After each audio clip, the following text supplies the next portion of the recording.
welcome to Mock the Week. I'm Dara O'Brien. The big news this week, Michael Jackson has been found innocent of all charges. As each not guilty verdict was read out, one fan outside the court released white doves. Well, they weren't really doves. They were blackbirds with a rare skin disease.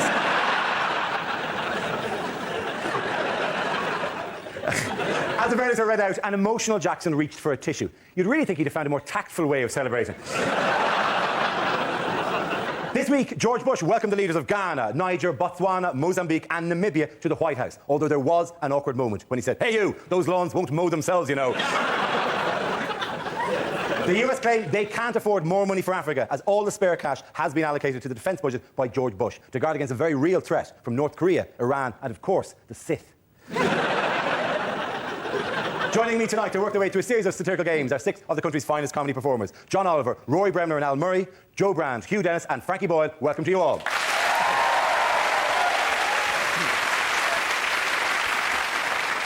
Let's kick off with a round called Headliners. I show the teams a photo of someone who's been making the news this week, along with the initial letters of a newspaper headline. The teams have to tell me what the letters stand for. Here's a picture of Michael Jackson, but what does JFNG stand for? Is it Jackson's face needs grouting? Jackson finds nose gone. Juvenile fears now grow.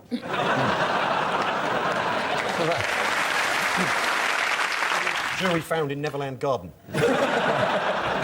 Jackson found near Grimsby. He's starting a new life. Starting a new life in Grimsby, or Grimethorpe possibly, where he decided to join the colliery band because he likes being near miners.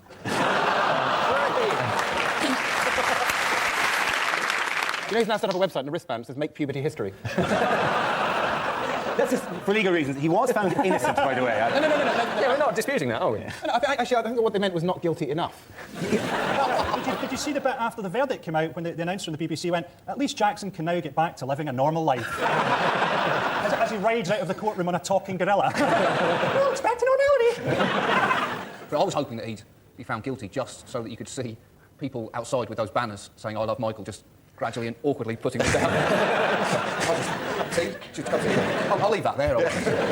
Taking off the one white glove. Get off. Damn, it's stuck in my hand.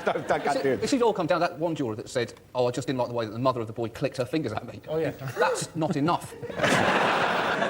And he would have actually been found guilty if he was black, I reckon. I'll give you a clue. The J stands for Jackson. Is it found not guilty? Yes, it's of course. The action is Jackson found not guilty. Well done, Hugh. Round of applause. It is, of course, referring to the news that Michael Jackson has been found innocent of the child abuse charges levelled against him. After the verdict, a tear ran down his cheek. Actually, after the verdict, a tear ran down his cheek. After the verdict, Michael Jackson likened himself to the Berlin Wall on his website. Well, they're both massive until the late 80s, when bits started falling off them. Michael Jackson is considering getting rid of the Neverland Ranch he built in 1992, as it's 13 years old and getting a bit past it now.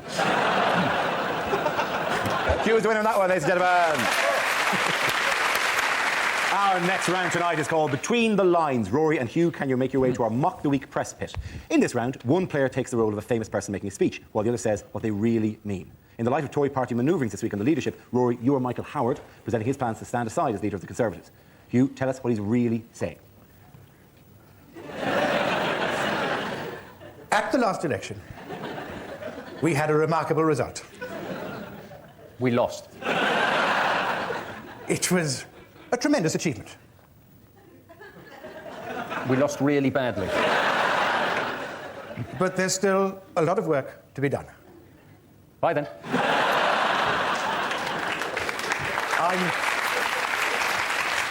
I'm much too old to lead the Conservative Party.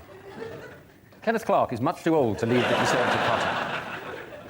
I've laid out a sensible time frame for my departure. I must be back before sunrise.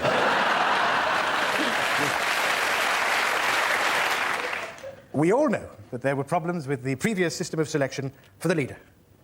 Ian Duncan Smith. This time, I hope we'll have a free and a fair fight. I'll stop David Davis if it kills me. We need to focus on our core priorities. Can anyone remember our core priorities? And then we'll be able to go forward, unite around a new leader, and triumph at the next election. Not even I'm thinking what he's thinking. Very good. Well done to both of you. Hugh, Rory, I think Hugh is the winner there. Now we play a round called On the Spot, which involves everybody, so if you could all make your way over to the performance area. This is a stand-up challenge based on this random news generator dotted with topical subjects and faces. We spin the wheel, and when it stops, anyone can step forward to try to make us laugh about the subject it's landed on. If I judge the player's got a big enough laugh, he or she is safe and gets to sit down again. The first team to have all its players sitting down wins the round. OK, here we go. What is the first topic? David, straight in. I'm back, and this time it's personnel. When the phone rang, I didn't know whether they'd offer me a job or serve me with an antisocial behaviour order. Tony said, we've got a crisis, and he sent me the figures, and they're the worst figures I've ever felt.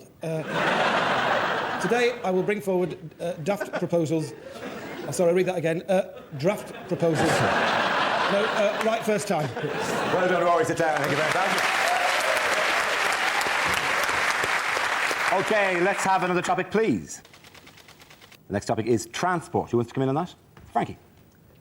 Now, I never travel by Virgin Trains on the principle that it's not a great recommendation if the guy who owns the train network chooses to travel by hot air balloon. What is it with the new toilets on trains? What was wrong with a toilet door that just locked? Now it's like this multiple choice system. So if anything goes wrong, you're going to be sitting there while the whole wall slowly slides away. And you're unveiled like a prize on a quiz show. For 500 points, a shitting woman. Well done, Frankie. Very good. Frankie, you can sit down. OK, let's spin the wheel again. The next topic is charity. Joe, you go for that? All this talk of family makes you a bit peckish, doesn't it? It's comic relief, right? Keep asking me if I'll go out to Africa, you know, to sort of comfort people. But how are they going to feel with me getting off the plane? Hello! You're all hungry, are you? Might have had a good dinner. And, you know, there are huge problems to be tackled in Africa. I don't know if you know this, but actually in South Africa, you can insure yourself against getting raped because if you catch the HIV virus, treatment's really expensive. And what's that going to be like? You know, you're walking along, some bloke jumps out from behind a hedge, gets his ghoulies out, and you think, oh, Christ, there goes me no claims bonus there. Sit down, Joe, please. OK, let's have another topic. Topic is crime. Who's coming in that? John. The most important thing to remember about crime is that any law only makes sense in context.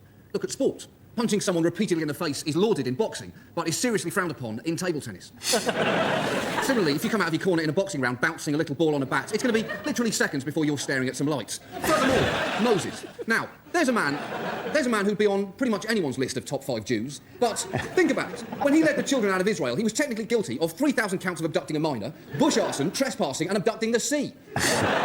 And yet he walks free today. There really is no justice.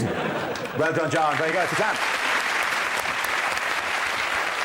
Leaving us with 2 contestants. One topic we'll give you. Fight it out. Straight battle. What's the last topic this week? Jacques Chirac, Europe, let's say. Hugh, do you want to go first? Britain isn't getting on very well with France at the moment, and it is partially because the French are a bit snooty. For example, take Concorde. Do you know, in the original version of Concorde, the French had their plane built with the front hinged the other way round, so it could turn its nose up when it landed on the ground. But the kind of European integration we don't any of us seem to mind is town twinning. Everybody wants a French, town to twin with. And I didn't know how it happened actually until I recently went to Swindon. Met a bloke from Swindon Council who told me that apparently it's very like getting a teenage pen pal, on the basis that Swindon was getting on very well with Monte Carlo until they sent them a photograph and never heard from them again. Very good. Very good. Well done, Hugh. Give a round of applause.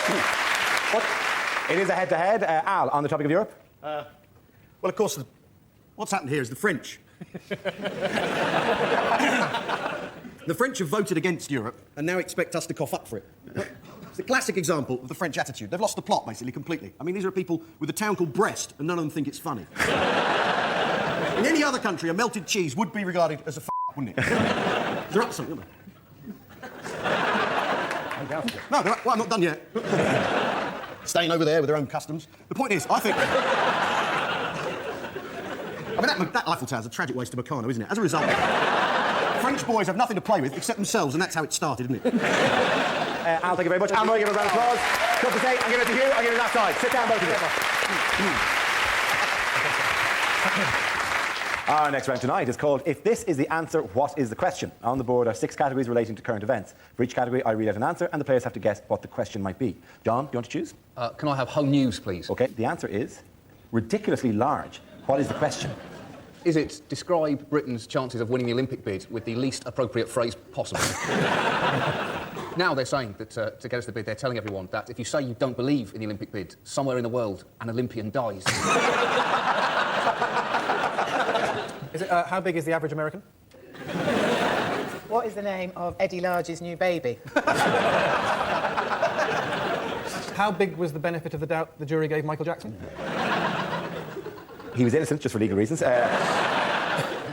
How would my arse look through a telescope? It would just look ridiculously closer. I'll give you a clue. It's to do with Bob Geldof. What were the bids on eBay? Something to do with that. That is absolutely right. Very, very good, yes.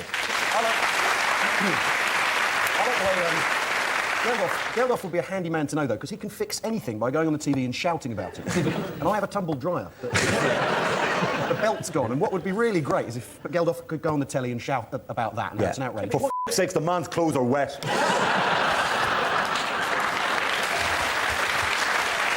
You won't do anything useful about it. You'll just get 1 million people to get hold of your dryer and throw it into the sea. Nothing will actually help.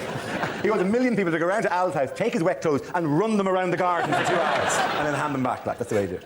The question I was looking for is, what kind of bids did people make on eBay in order to sabotage Live 8 ticket touts? When it was revealed that eBay was holding a number of auctions for Live 8 tickets, Bob Geldof called the chairman of eBay an electronic pimp, which is still better than being called Fifi Trixabel. This week as well, the Boomtown Rats announced they are suing Bob Geldof for unpaid royalties, although their actual words were, give us our money. Because they too were doing a Bob Geldof impersonation when they did it. Okay, Joe, which category would you like? Can I have European news? You go for European. Your category is European news. The answer is very difficult. What is the question? How do you frown when you're Anne Robinson? How does Wayne Rooney find thinking?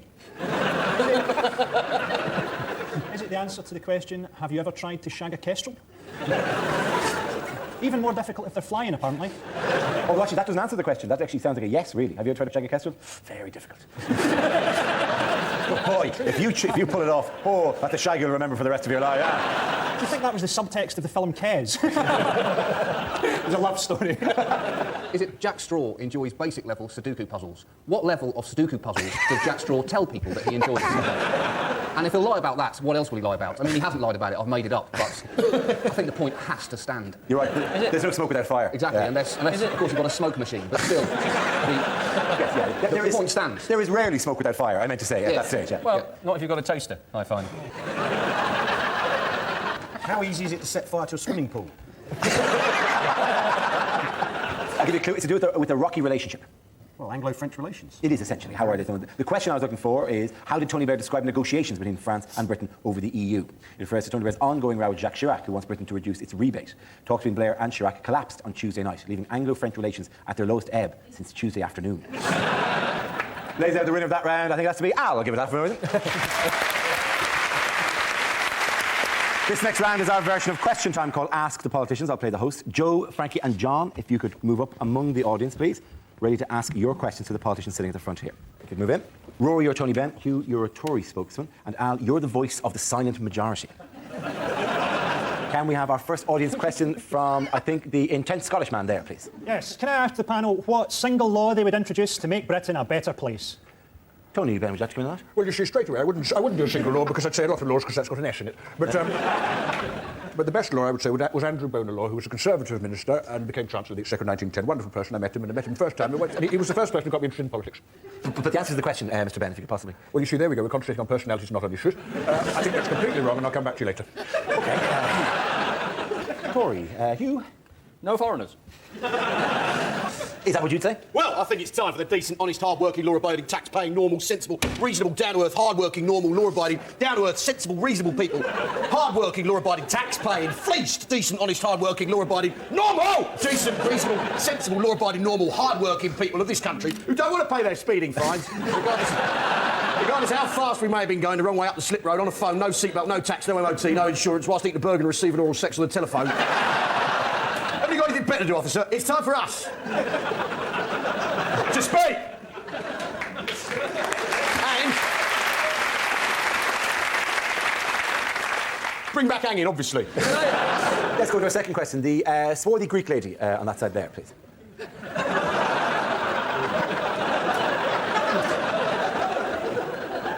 Yes? Oh, Thanks. I was just wondering that as Britain chairs the European presidency, what changes should we be making? And would anyone like some falafel? Falafel, Tony Benn? Well, I've never falafeled in my life. And the European Union? Well, I've never been a fan of the European Union. I think it'd be a very good thing if Britain were towed away into the North Sea, a little bit further away. Now, that's strange. It's the first time I've ever agreed with anything you've ever said, mate. Right? As a Well, you've member- obviously not been listening. That's all I can say. I've been listening. I've simply chosen to remain silent up until now. Well, I must say you're very sensitive. No, I'm sorry, I'm the but- voice of the silent majority. Well, I must say- Obviously, having said that, I'm no longer a member, but... I think European Union, change your name to the British Empire as a mark of gratitude. Call a euro a pound, right? And new kit. That, you surely would possibly agree with that? I feel, really, the very best thing to do would be to move the European Parliament to the Millennium Dome. They're both a waste of money. It'd be good to get them both lumped together. OK, the lady there in the middle. You have a question? Indeed. Now that Cub Scouts don't have to swear allegiance to the Queen and God anymore, who do the panel think that they should swear allegiance to? Tony Benn. I think you have to go a long way to beat Clement Attlee. I do. You look at the 1945 Labour Manifesto. It's a poem. It's a wonderful poem. Absolutely. And Clement is... But surely there has to be something more contemporary than that. We're talking about socialism, I understand that. So I think if you wanted to put something contemporary in socialism, we'd have to go back a long way. But no, or Asquith. Asquith, OK. After your Asquith? I, personally, have sworn allegiance to a Cub Scout. He's absolutely lovely, and he does marvellous things with his woggle. One phone call, you're on a register. Who would you pledge allegiance to? Voice of the silent majority? Well, speaking for the people who would have shot that burglar a third time...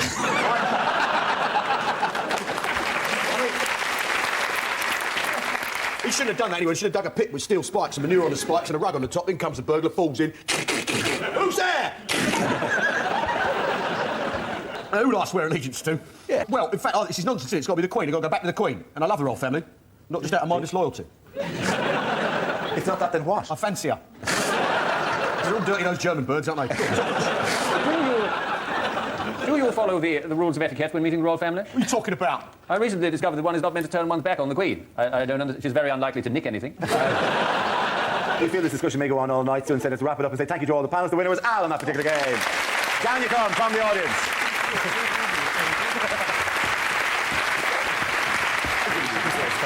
And now we come to our final round. It's called Scenes We'd Like to See. This is for everyone, so if you can make your way over to the performance area, please.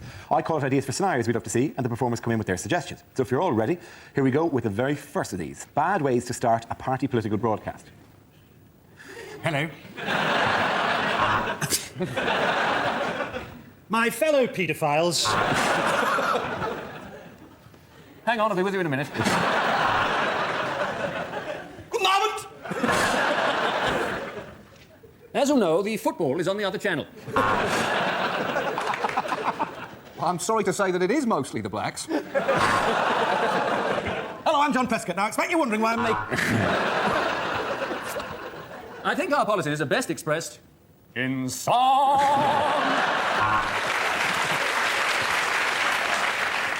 During the next 3.5 hours... Now, look, we all know we're not going to win. Death to the West.